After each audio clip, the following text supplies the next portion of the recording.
It starts like a routine courtroom check. Simple questions. Simple answers. But listen closely. The pauses. The uncertainty. The way this defendant dances around the truth. This isn't confusion. This is evasion. And before this hearing ends, that strategy completely collapses.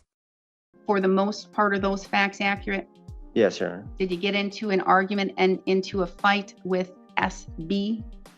I don't believe so. You don't think you did? I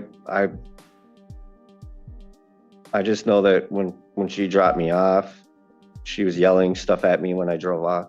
So what did you do? I just drove off. You didn't do anything? Oh, You didn't provoke a disturbance? no. Good, we're going to trial. Thanks. We'll set this matter for a trial. Okay. We will go on the record in the matter 24 CM 202, State of Wisconsin versus Andrew Cote.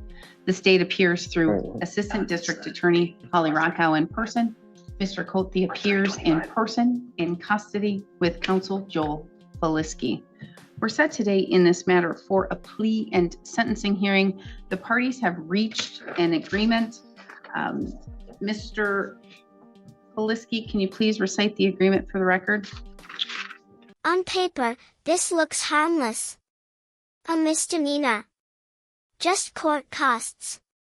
But courtroom deals often hide what never made it into the police report.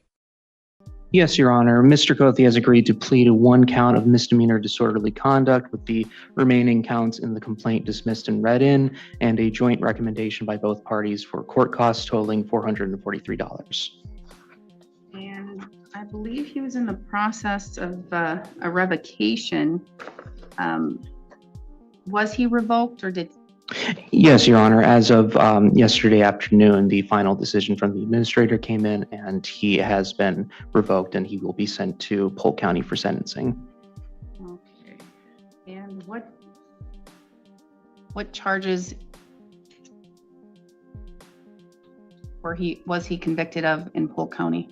I believe they were substance use related, Your Honor. I was not originally opted into that case. That was my predecessor, Mr. Pollack. Unfortunately, I cannot speak to any detail as to the nature of those charges. All right, thank you. I can just pull it up. I just am curious.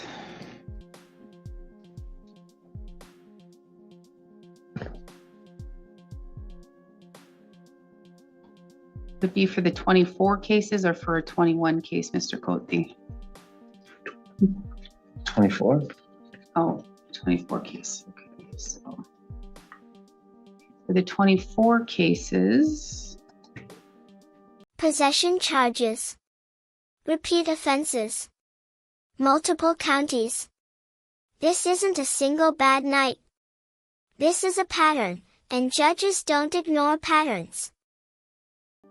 Possession of amphetamine as a repeater. Possession of cocaine, a misdemeanor. What it looks like. All right. Okay.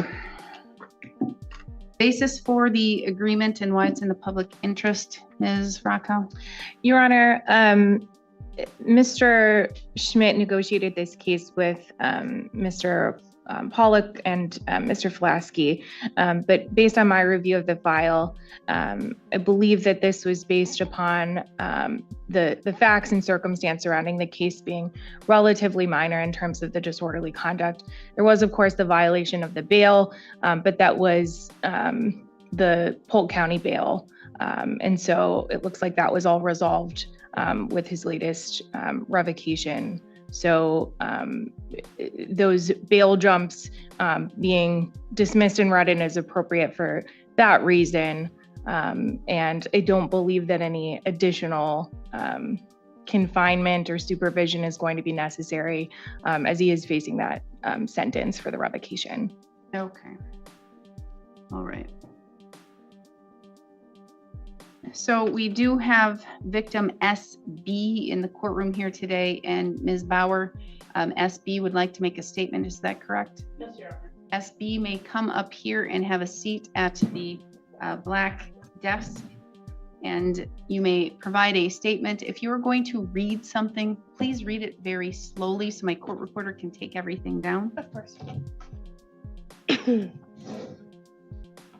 This is where the room changes. Not a lawyer. Not a judge. The victim finally speaks, and the truth hits harder than any charge on paper. I was in a relationship with Andrew Cothey for almost a year. Since we started dating on January 22nd, 2024, I knew there was something wrong with the way he would talk to me or even act. But I was in love. On April 5th, that's when the real anger started. Almost every day from then until the 22nd of October, or the 21st of October, there were fights. He would hit me, but he always thought that he could just make it up. Sorry. On October 21st, we were at a friend's house, and he was on the phone with a friend, and just out of nowhere, he called me the B word and then threw a car manual at me. Seconds later, he would spit in my face. But once again, made it up, told me he would never do it again. But just a couple hours later, my world flipped around. On October 22nd, about midnight, we left the friend's house and he drove to a parking area in Grantsburg. I ended up falling asleep in the passenger seat, like I always had. He ended up waking me up to ask me where the drugs were. I handed him what he had wanted, and I went back to sleep. He woke me up again and asked me for the other bag. I said I gave him everything I had, and I didn't have anything else. He got angry and started firing the flare gun out the sunroof. The second time he woke me up, he asked me once again, and I told him the same thing I had told him the first time. This time, he got mad at what I had told him, and he ripped off the rearview mirror and threw it in the back seat. Then he took the passenger visor and ripped it off the car, and then hit me in the cheek with it. The third time he asked, I told him the same thing. This time, he ripped off my glasses, bent them, and broke them. This wasn't a fight. It was months of fear inside a moving car, nowhere to run, nowhere to hide. Objects became weapons. Silence became survival. So I thought I was going to try and call for help.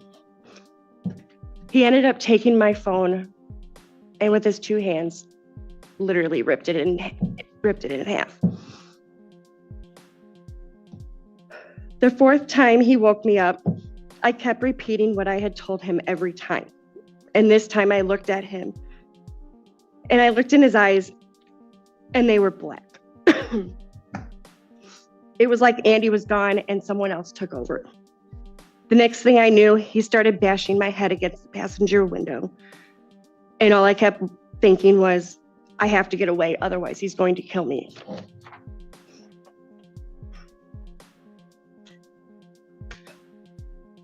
So I had got him calmed down enough to where he would drive to Dollar General where the van was parked. We were going to move it, but we decided he didn't want to because he was getting tired. He let me drive the car, and I knew that was the only way I was going to get out. I drove the car to the Frederick Trailer Park, where I knew I would be safe. I parked in the front entrance and stopped. He woke up and started yelling, calling me every name in the book, but I was only able to grab my purse, and that was it. I started walking to my friend Jen's house in the park, and I got there and she asked me if she could call, and I said yes. and fell to the ground. The cop from town came and my body started going numb. I ended up throwing up and passing out. Not knowing what was going on, they called the EMTs and I went to the hospital and had a CT scan. Your Honor, this is still painful for me. I have anxiety and panic attacks now every day. I am actually on nightmare medicine. I don't know the name of it, but I have nightmares every night, every time I sleep, of what he did to me.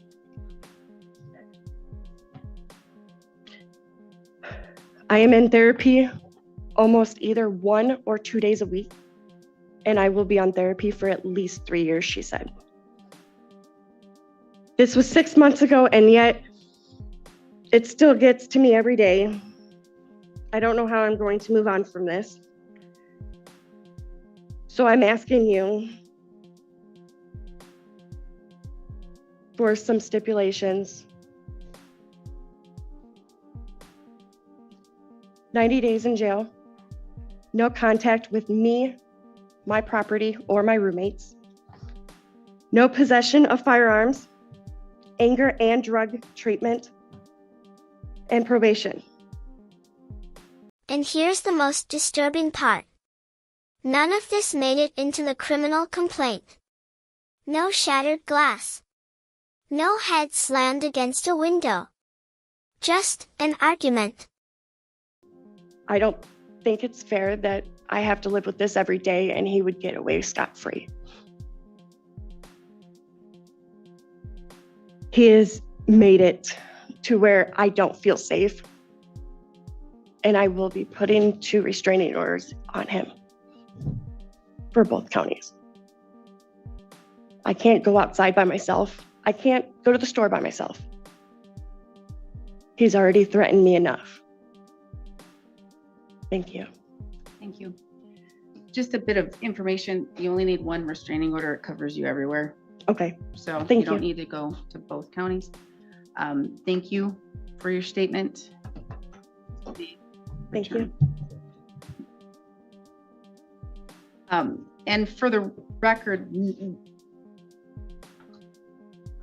and I'm sure that, well, maybe the state had more information, but that's not any of the information that is contained in the criminal complaint. After all of that, he denies it again. That's the moment the deal dies. No more shortcuts. No more leniency. This case is going to trial.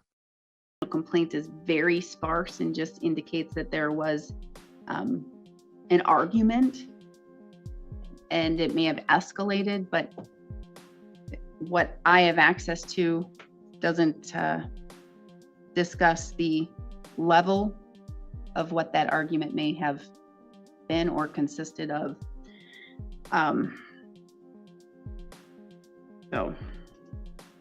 All right, so then the agreement, Ms. Rockow, now again, after hearing the victim, what is the basis for the agreement in the justice or in the public interest? Well, Your Honor, I think some of that information wasn't information that the state had when this case was charged or when this offer was made. It's not my file, but from my review, I didn't happen upon that, what was described just now. So based on the facts that are contained in the criminal complaint. And again, and I'll state, you're probably hearing or seeing it for the first time as the court is, because the criminal complaint is one small little paragraph that just describes a fight that occurred and that it may have escalated a little, but none of the detail. Right. But Your Honor, again, Mr. Cothey has been revoked in Polk County on some more serious charges and is going to be presumably serving a jail sentence. I think at least one of those had some stayed jail time. So I think that he's going to remain in custody for a while. I don't believe that, based upon the facts, that anything more is necessary here. I think that the bail jumps, again, were associated with the Polk County cases. So I don't consider that to be, of course, he violated his bond. But I think that the focus here in Burnett County should be the disorderly conducts. And I don't think that any jail or probation is appropriate. I do think that costs only is sufficient to protect the community. The judge makes it clear. Cost-only justice ends here. When the truth finally comes out, accountability follows. All right, and my guess is that the state wasn't aware of, I'm going to guess also maybe the police were not aware of the extent of the argument or what occurred that night, because otherwise I'm questioning why a battery wasn't charged. Right, I don't have any information about bruising or pain or injury in the file as I review this. All right, okay.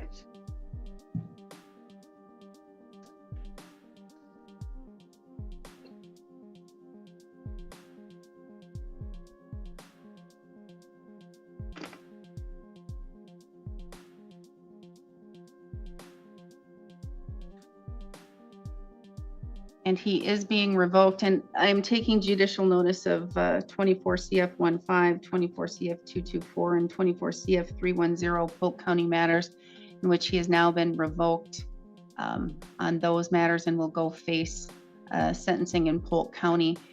I believe in those cases, there is no state jail time. That was that fictitious thing that some judges do, and they fictitiously say, I'm having that fictitious conditional jail for probation to use if they wish to do.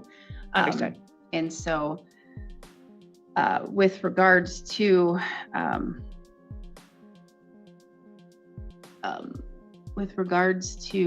the charges in Polk, he does have the possession of amphetamine with the repeater. So that means the maximum possible penalty of 1 year he could face, with the increase of no more than 2 years for that underlying misdemeanor in Polk County. But that's for Polk County to deal with and for you to deal with in Polk County. And you were under bond conditions in Polk County when you violated your bond here by engaging in the criminal actions here in Burnett County.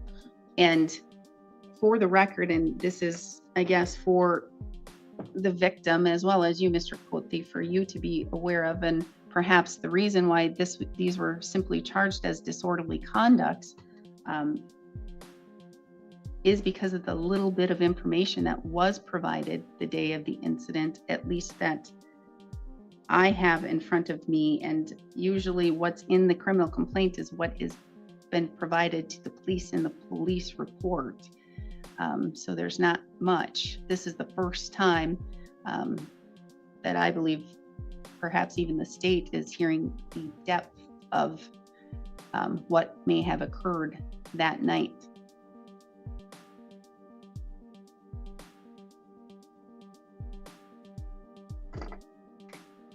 So he's pleading guilty to 1 count of disorderly conduct, is that correct? And the other count will be dismissed and read in, and he's facing the other charges in the bail jumps in Polk County? To my understanding, Your Honor, that is correct. It's a plea for 1 count of disorderly conduct, with the remaining counts in the complaint to be dismissed and read in. As has been stated, he is currently he has been revoked from probation, and he will be sent to Polk County for sentencing after revocation. I would like to take note that he has been in custody on this revocation hold stemming from this incident since October 31st of 2024. He has accumulated approximately 155 days of jail credit. The conduct has again prompted revocation here, in the maximum sentence for a charge of disorderly conduct has been vastly exceeded. He's set for close to double the amount of time he would for the maximum sentence on this. The public, I believe, has been sufficiently protected. He will continue to reside in custody, awaiting sentencing after revocation. I believe he will be returning to active supervision for his Polk County charges as well. In entering this plea, he is taking accountability for this and does wish to move on. For those reasons, I would ask the court to adopt the joint recommendation. Thank you. All right, can I have the plea questionnaire waiver of rights form, please? Yes, Your Honor. May I approach? You may.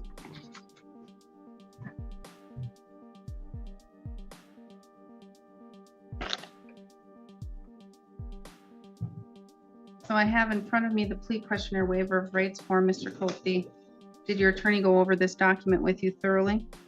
Yes, Your Honor. Did he go over it word for word? Yes, Your Honor. And do you understand it completely? Yes, Your Honor. If you didn't understand it, did you ask him to explain it? Yes. And he did so? Yes, Your Honor.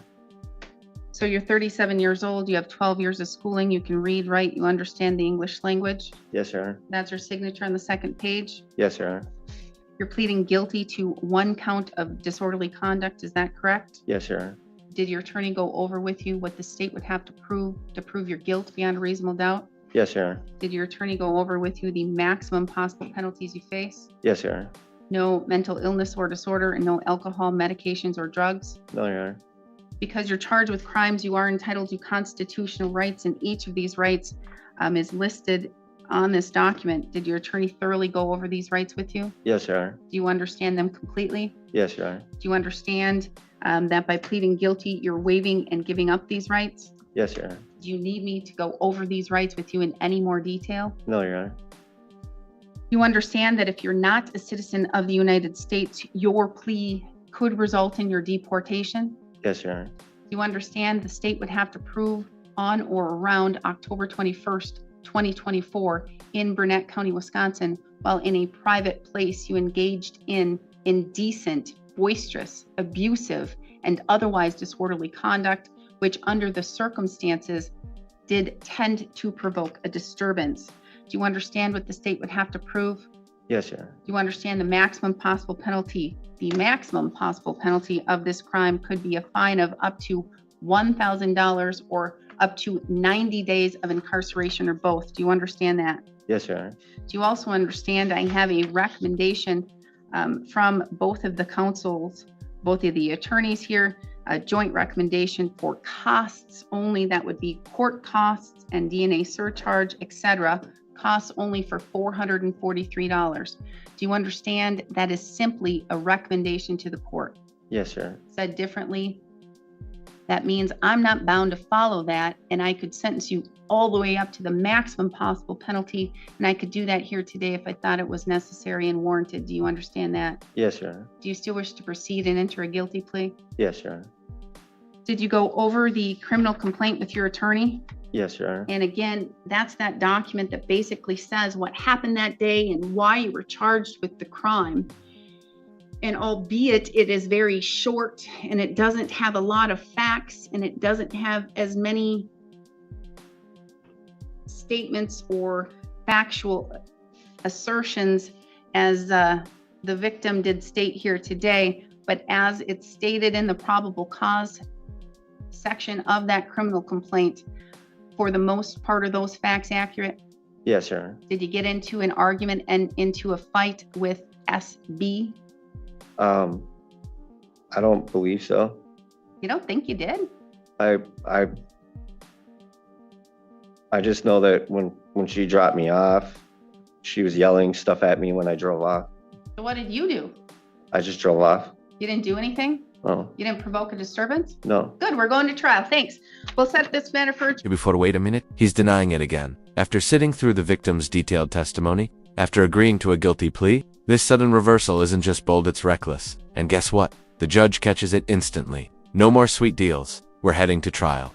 And now, the full truth might finally come out in front of a trial. Okay? Sounds like we're going to have a trial on 2 disorderly conducts and 2 bail jumps. That sounds good to me. So maximum possible penalty for 2 disorderly conducts, up to 90 days of incarceration, and for 2 bail jumps, up to 9 months each. Because if you're indicating you didn't do it and you're indicating that you're innocent, by golly, the state has to prove beyond a reasonable doubt. And so I think we're going to set the matter for trial, and I think we need 1 day. Let's set it for trial here today, Miss Rockow. Is this going to be a your case, or is this going to be a Mr. Schmidt case? This is Mr. Schmidt's case. Okay, let's get the matter set for trial, and we can do it. I can presume you're going to be in custody for a while, since you are revoked on your Polk County matters.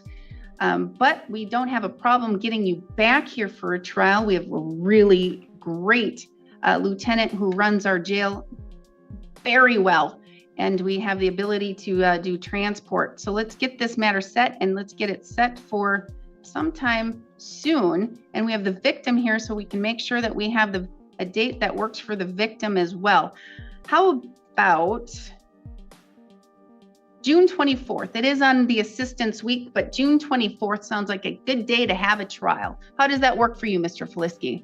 I'm available that day, Your Honor. Excellent. So we'll have a trial on June 24th.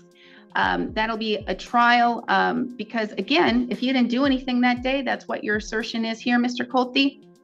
The state has to prove it beyond a reasonable doubt that you engaged in any type of conduct that would be disorderly, and whether or not you were on a bond in Polk County, and whether or not you violated that bond, and you did so knowingly. So that's what we're going to do. June 24th, we will have a trial. We only need 1 day. That works for victim, Ms. Bauer? Excellent. Now let's get to my final drop dead date. That means, Mr. Colte, that is the day that I will no longer take any type of agreement, okay? I won't accept any agreement in this case, all right? And so that means the matter will go to trial, and you will be able to have your attorney state your, or actually have it'll be the state trying to prove the case, and your attorney will be able to defend you and your claims at this matter. But on May 29th, that'll be the last day, the drop dead date for any agreement that'll be reached. And quite honestly, to me, the court does not find a disorderly conduct. And the judge makes it clear this case will go to trial unless something major changes. No more leniency, no more costs only. After hearing that victim's raw emotional statement, the judge draws the line. The system may have missed the mark at first, but now it's time for accountability. With costs only, especially hearing the statement from the victim to be in the public interest. So let's do May 29th, Mr. Feliski, May 29th. Well, you said that this is going to be a Schmidt, even though it's on that. So let's do May 19th, drop dead date. May 19th, can you do 10:45? Yes, Your Honor. All right, May 19th at 10:45, we're going to have our drop dead date for any agreement that can be reached in this matter. Otherwise, we will go to trial. We don't have to worry about lab. We have confirmation that victim will be able to be present in here for the trial. We're good to go. All right. Thank you. We're adjourned. We'll see you then. Thanks, Sarah.